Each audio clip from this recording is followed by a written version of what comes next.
Fighter jets remain the cornerstone of security for most countries. They're fast, they're dangerous, and they cost a huge pile of money. They're expensive to design, build, and field. And much like budgeting for buying a car, some countries can only afford entry-level sedans, while some, like the US, have a garage full of sports cars. Fighters are really expensive, both to buy and then to operate. The market for American fighter jets is much, much bigger than headlines about the F-35 Lightning II, the bleeding-edge stealth fighter from Lockheed Martin. There are private companies buying aging fighters that have been upgraded, and other countries are lining up for the latest model of F-15. You know, we've fought with UAE 4 times, 4 different wars. They've been very, very loyal to us, and we have a better relationship with them now than we ever had in the past. Unmanned aerial combat vehicles continue to advance, as endeavors like the Air Force's Skyborg program attempt to prove that AI could make the human fighter pilot obsolete. Our teaming system and unmanned capability, how that integrates in with fighter platforms that we've traditionally produced, all those things are sort of on the table. The fighter jet era has passed. The future of unmanned warplanes is just around the corner, but for now, selling American fighter jets around the world remains a big business. Here's why.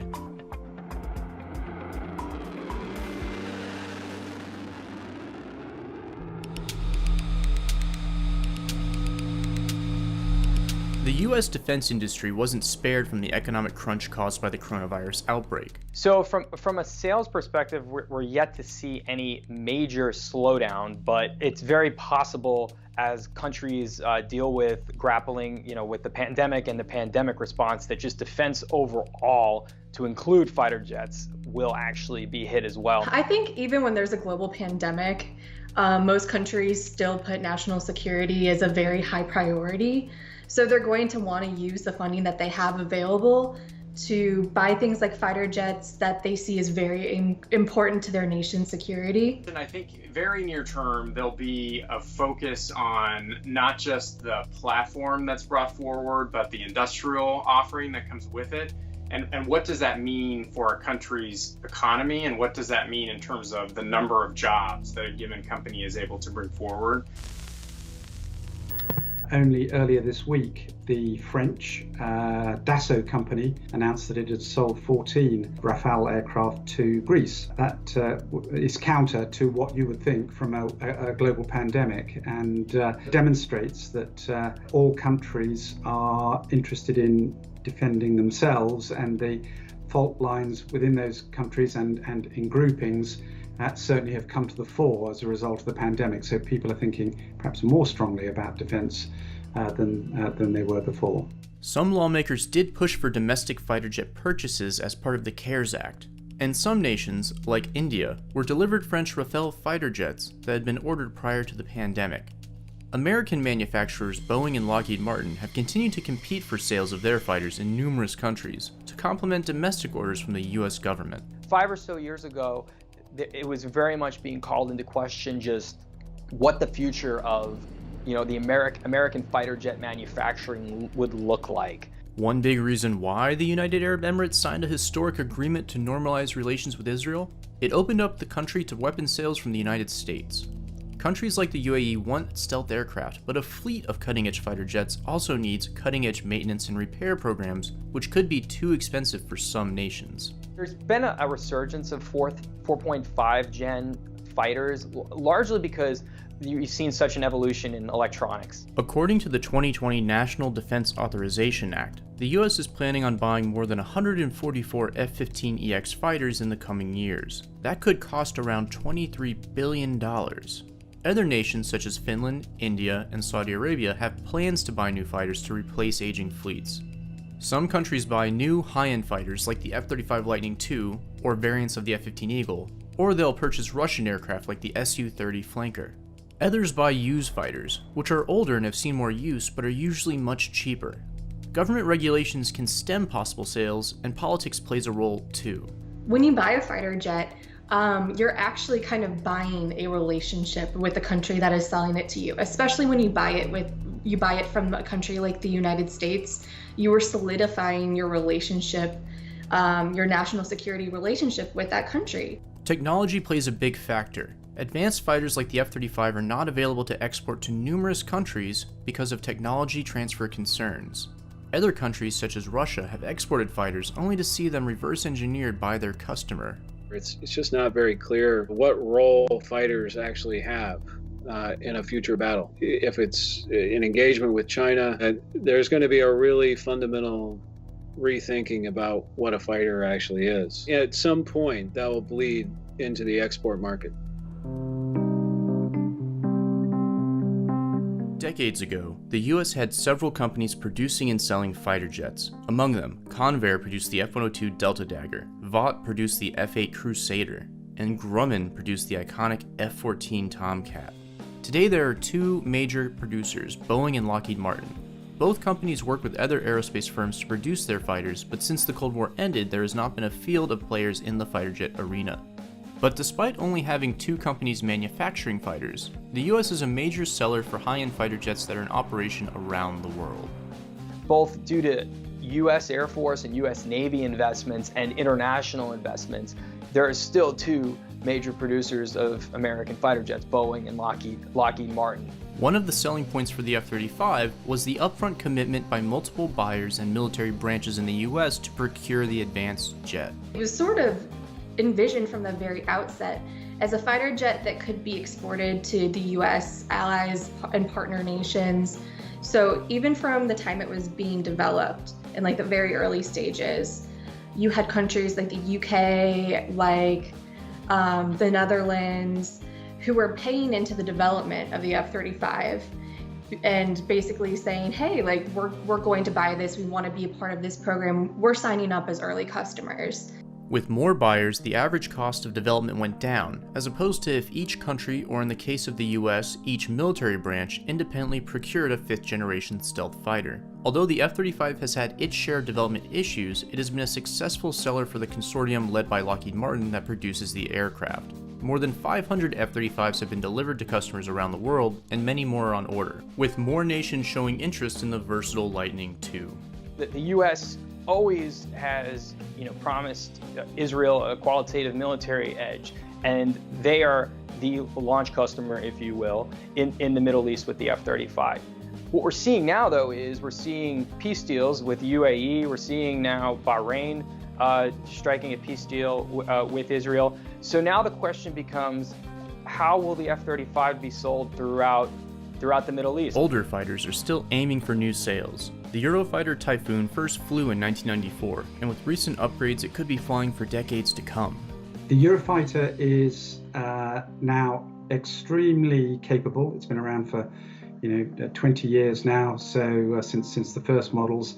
And while it came into service as an air defense aircraft, it has morphed into much more of a multi-role type of aircraft, really as a result of operations in Iraq, Afghanistan, and in Syria more recently. So it has been used in a number of roles and reconnaissance, for that matter, tactical reconnaissance, that were perhaps away from its original tasking.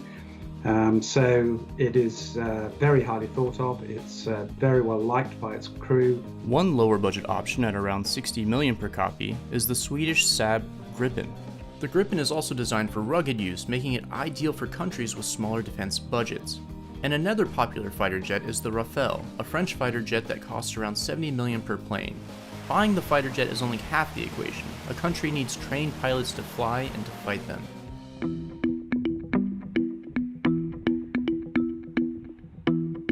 Fighter jets aren't just for militaries. Companies with deep pockets and ambitions are buying fighter jets and offering to fly them as training opponents for militaries around the world. For example, the Airborne Tactical Advantage Company, owned by Textron, and Air USA are two companies in the US that provide what is known as adversary support to the US military. Mostly, we're seeing them flying older European type fighters as opposed to, say, an F-16, although a lot of them have aspirations to fly more modern planes like F-16s. That hasn't exactly happened yet.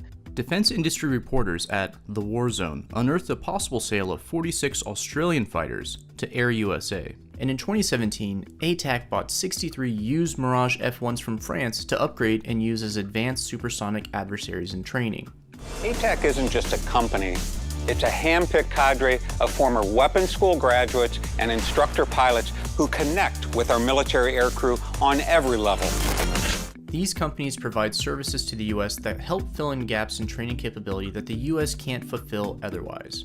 Sometimes private citizens can buy their own demilitarized fighter jets for personal use, but it tends to be a hobby reserved for billionaires and millionaires with pilot licenses. The US Air Force for a number of years has had a pilot shortage, and it's been unable to, just train enough pilots, keep enough actually pilots in uniform and prevent them from going to, say, work for the airlines, which, had been hiring like hotcakes up until, the coronavirus pandemic. So the business case has been, the Air Force is losing pilots, so it needs to find newer ways to train pilots.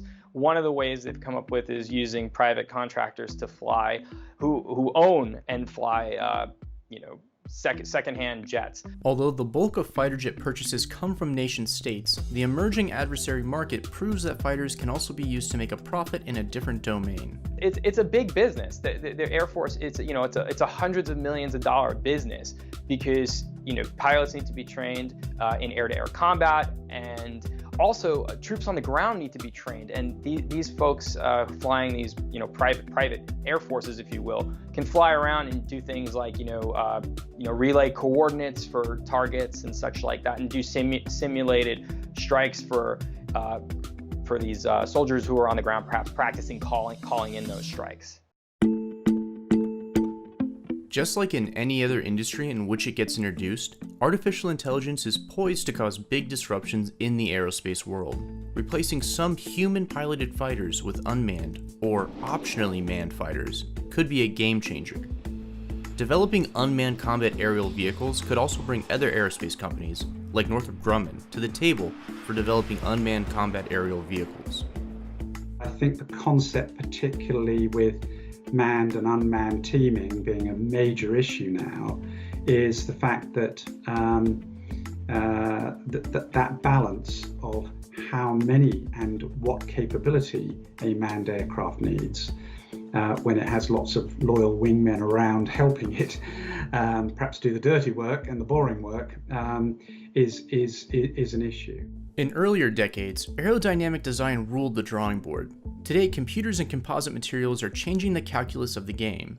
The F-35, for example, has more than 8 million lines of code that allow it to operate as a multi-sensor platform to quarterback any potential fight by seeing, computing, and reacting quickly to combat situations. For a lot of these countries that are up and coming that want to strengthen their defense industrial base and start becoming countries that can make their own fighters, it's a real uphill climb. And when you talk about, becoming a country that can actually build a stealth aircraft, it becomes even harder. And the political role in fighter exports continues to be a prominent factor in sales. It takes a lot of trust to sell a fighter to another country. That country is going to be spending a lot of money to buy those fighters, and they have to trust that you're going to be there to maintain those aircraft, and that when they really need them in a situation of conflict or war with another country, that you'll have their back. Maybe potentially actively, but sometimes even just indirectly by providing the support and the spares and the technical assistance they need to keep their aircraft in the air during that situation. Russia and China are also hoping that they can continue to sell upgraded, older 4th generation fighters and possibly stealth fighters in the near future. The thing that Russia and China are able to do that traditionally is not done with US sales is they'll be able to sell their planes for a lot cheaper. And that's because when the US sells an aircraft, it doesn't just sell the plane, it's selling all the training, it's selling spare parts and such. Older, proven fighters continue to sell, and despite the unknowns about the place of the fighter jet in future wars, it remains a pivotal security element of national sovereignty. Certainly our F-15 is popular and well known, our Super Hornet as well. I mean, even the T-7 that we've recently introduced and down the line could fulfill a light fighter, a light attack role. So we really do have a portfolio of products and solutions that we bring forward. Guess what? F-15 still selling and the F-16 still selling, and we're like 35, 40 years on from the original aircraft. And they're really pretty aircraft. They are fantastic. But their evolution, partly, as I said before, because of miniaturization of technologies, has allowed these relatively sort of aging aircraft to be packed with goodies, and again, that is a very attractive proposition for a number of countries.